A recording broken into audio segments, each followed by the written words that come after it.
송영원입니다. 강연은 아니고요. 저 속에 있는 얘기 좀 하러 나왔습니다. 저도. 여러분 존경합니다. 이렇게 눈 오는데도 이 나라의 민주주의를 지키서 와 계신 여러분들 제가 존경합니다. 저 이제 방송기자로 살았는데요. 말주변이 없어요. 그러니까 이렇게 남들 앞에 나서는 것도 잘 못하고요. 생방송을 끔찍이도 싫어했어요.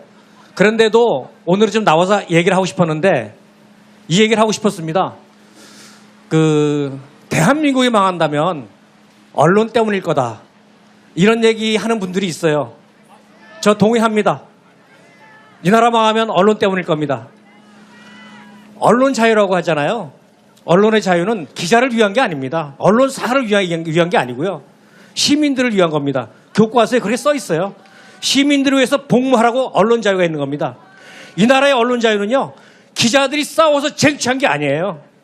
1987년 민주화 열차가 출범할 때 우리 기자들이 무임승차한 겁니다. 시민들이 민주주의에 싸우신 분들이 언론 자유를 찾아서 기자들에게 준 거예요. 근데 그 후에 기자들이 어떻게 했습니까?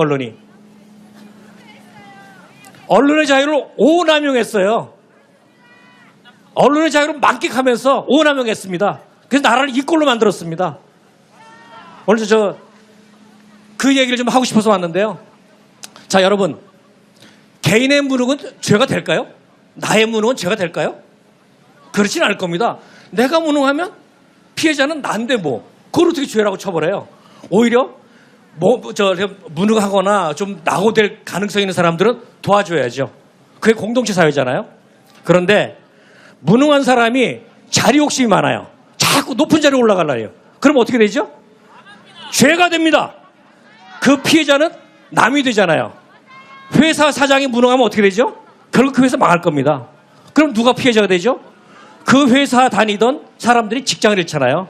수백 명, 수천 명, 때로는 수만 명이. 무능은 그래서 죄가 되는 겁니다. 자, 사장도 그런데 대통령은 어떻게 했어요? 대통령이 무능하면 전 국민이 피해자가 되는 거예요. 그래서 우리 대통령 잘 뽑아야 되잖아요. 근데 저 사람이 대통령으로서 자질이 있는지 우리가 잘 모르잖아요. 네? 옛말에도 있습니다. 가죽의 겉보다는 가죽의 속이 중요해요. 자, 리더라면 이런 덕목이 있어야 됩니다. 첫째, 정직해야죠. 입만 열면 거짓말하면 되겠습니까?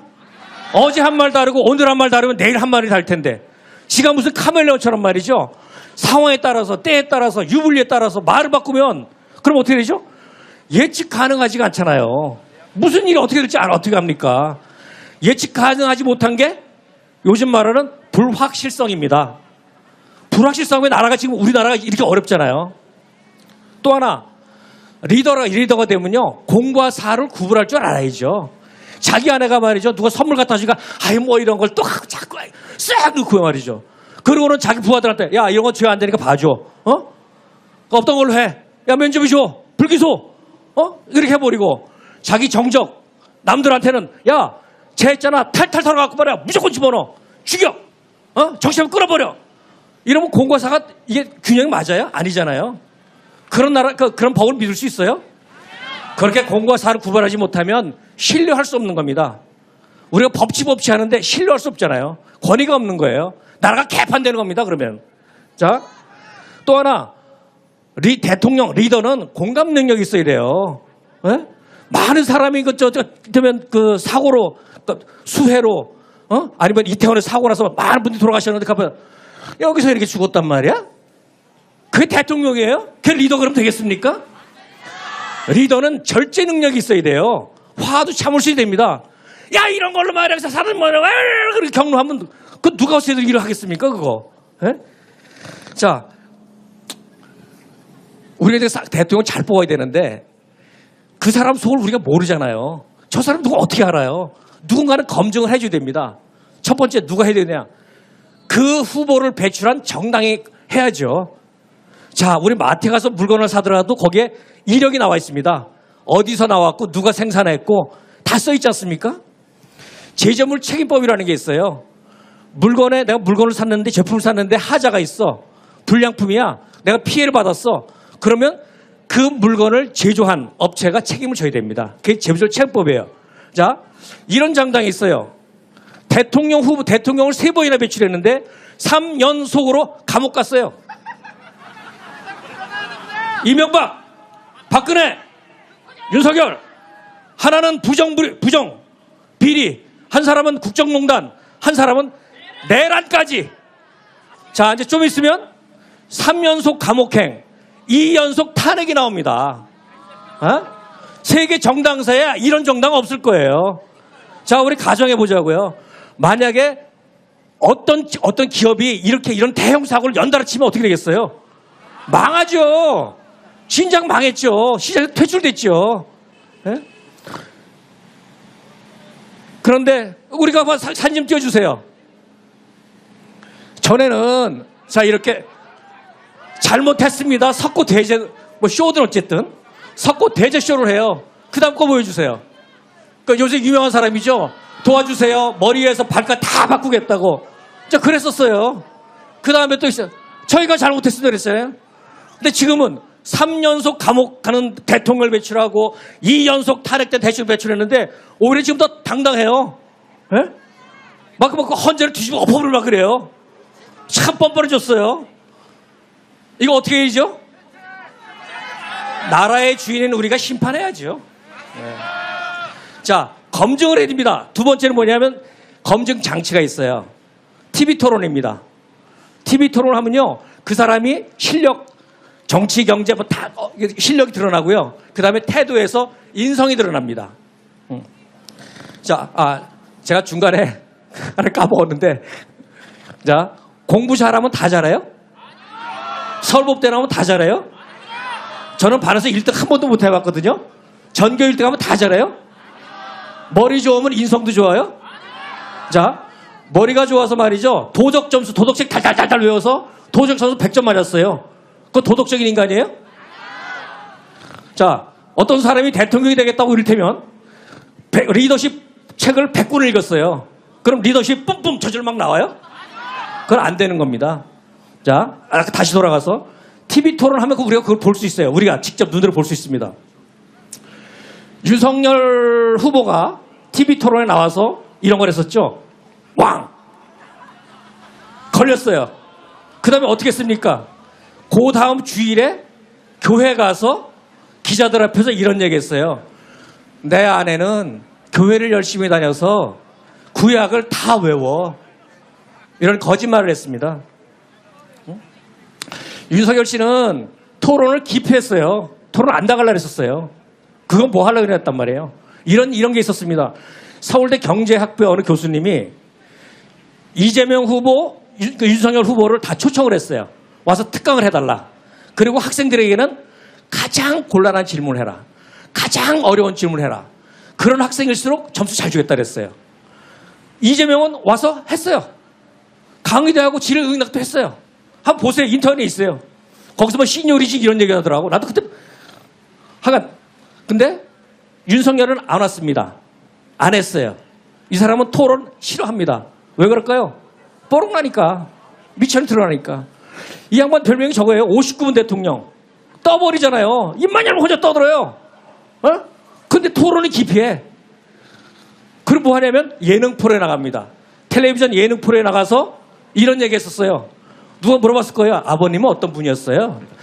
우리 아버지는 아주 원칙주의자셨는데 제가요 대학생 때까지 고무수로 맞았어요. 여기 혹시 고무수로 맞아본 분 있어요? 없을 겁니다. 나 어릴 때 장난해서 맞았는데 엄청 아파요. 그냥 머리카락 쭉 붙습니다. 아버지가 오죽 답답하면 오죽 말을 안 들어서 고무수를 들었겠어요.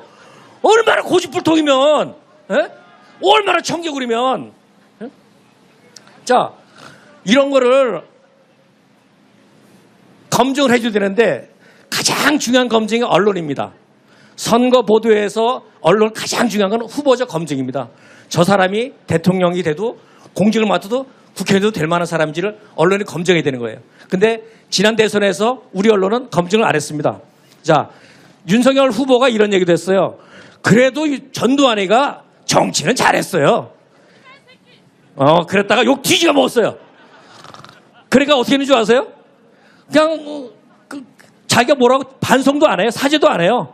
다른 사람이 대신에 사실은 그게 아니고 뭐 와전됐느니 뭐 원래는 그런 의미가 아니었다는 뭐 이래요. 은근슬쩍 넘어가다가 SNS에 뭐 올려내면 여기 개사과. 에?